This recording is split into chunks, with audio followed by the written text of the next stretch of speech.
Matematik SPM, dengar je dah rasa seram sejuk kan? Ramai yang sampai tak boleh tidur malam fikir pasal subjek ni. Tapi, apa kata kalau saya bagi tahu sebenarnya ada satu kod rahsia untuk tawan peperiksaan ni? Hari ni kita akan pecahkan kod tu sama-sama.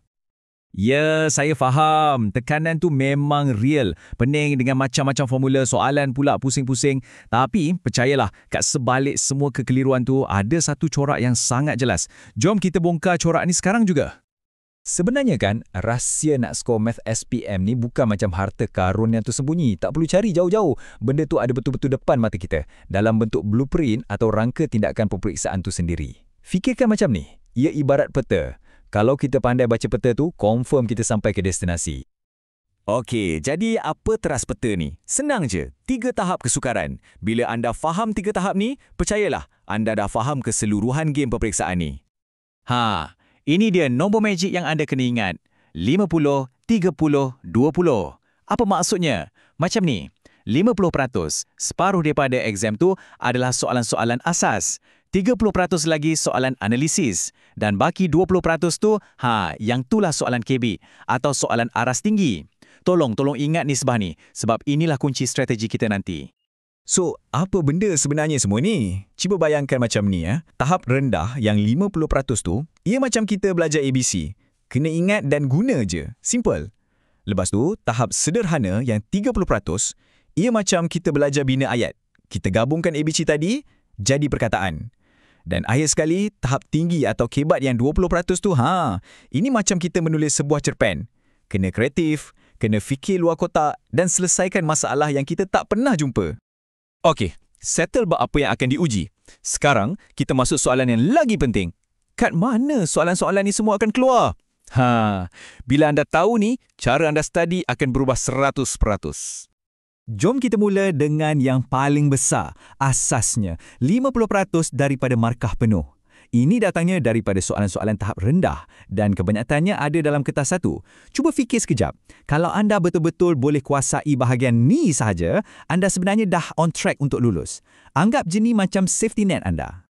Next, kita ada jambatan kita, iaitu soalan tahap sederhana yang pegang 30% markah. Kenapa saya panggil jambatan? Sebab inilah yang akan bawa anda dari cukup-cukup makan lulus kepada grade yang sedap dipandang. Soalan-soalan ni ada kat kertas 1 dan kertas 2. Dia nak uji, boleh tak anda guna formula yang dah hafal tu untuk selesaikan masalah-masalah yang standard. Dan sekarang, kita sampai ke puncak gunung, soalan KBET. Walaupun nampak sikit, cuma 20%, tapi inilah penentunya. Inilah yang membezakan grade B dengan grade A. Kebanyakannya memang ada dalam kertas 2. Dan tujuan dia satu je, untuk paksa anda fikir luar biasa. Inilah battleground untuk siapa yang betul-betul nak skor A+. Okey, sekarang peta dah ada kat tangan, dah faham semua. Jadi, tiba masanya untuk kita rancang strategi. Strategi anda. Apa target anda sebenarnya? Nak lulus je ke atau nak cemerlang? Jom kita tengok macam mana nak buat. Ayat ni memang ringkas tapi padu. Untuk lulus, kuasai yang asas. Untuk cemerlang, kuasai yang kompleks. Jelas kan? Strategi anda tak sama dengan kawan sebelah. Semuanya bergantung pada target anda. Jom kita bezakan. Okey, tengok betul-betul perbezaan ni. Kalau matlamat anda, saya nak lulus, fokus anda 100% patutnya pada 50% soalan asas tu. Pulun semua formula asas, buat latihan asas sampai lebam. Tapi, kalau matlamat anda, saya nak A+, game dia lain. Anda kena tawan 20% soalan kebat tu. Maksudnya, kena cari soalan yang paling susah, yang gabung macam-macam topik. So, yang mana satu laluan anda? Jadi, apa kesimpulan kita hari ini? Senang je. Nak berjaya dalam Maths SPM ni, ia bukan soal nasib baik. Bukan juga sebab anda kena jadi genius matematik. Tak, ia pasal strategi. Bila anda dah faham blueprint ni, anda boleh study dengan lebih bijak. Bukan sekadar study kuat-kuat. Sekarang, kuasanya ada pada anda. Baiklah, semua rahsia dah terbongkar. Peta dah ada di tangan. Persoalannya sekarang, apa langkah anda seterusnya?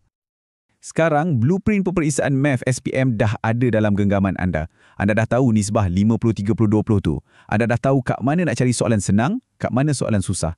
Anda dah tahu apa yang diperlukan. Jadi, soalan terakhir saya untuk anda, simple je. Kat mana anda nak mula bina kejayaan anda. Fikirkan, tentukan sekarang dan ambil langkah pertama tu. All the best.